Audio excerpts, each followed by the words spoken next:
So typically, when you're at the end of a reverse diet, you're just basically holding higher calories and you're not continuing to increase all the way in. Because if you're continuing to increase, then you really haven't maxed out your metabolic potential, so to speak, because you're still able to increase, you're still relatively maintaining, and you haven't gotten to a point where now you're holding those higher calories and you want to allow your body to have time to adapt to them, right? So like if you just bring up calories and then immediately slash them, your body's had no time to adapt to those higher calories, and it makes it much less likely to respond. It doesn't mean you can't keep increasing and making small changes. And sometimes for some people, I can make really, really small changes and they continue to respond well because they're so small that's like the body can't even realize what's going on. This is when you're in a position where you're already in a good spot. Like your hunger hormones are settled. You're not overly food focused. If anything, you're probably mostly full. Your energy levels are good. You're recovering well. Everything is just pointing to you're in a good spot hormonally and metabolically. Sometimes you get to a certain spot and the body's just like, nope, that's enough.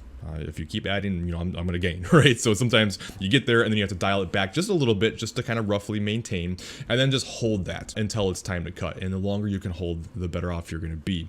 So if you're still continuing to increase, and especially if you're increasing pretty quickly and you're still maintaining, that would to me be a sign that you probably wouldn't want to cut at that point anymore, because your body hasn't really adapted at this point and it's still kind of not in the best place. So if you get to a spot where you're happy with the amount of food you're eating, you're feeling good, hunger signals are good, all that type of stuff, I would just hold those calories until it's time to cut then. As long as you have enough room to make an adjustment for the start of your cut, as well as getting through plateaus, which I've got a video coming out probably not this week, but probably the week after, about how to drop your calories from the start of a cut as well as through plateaus. So watch for that one coming up.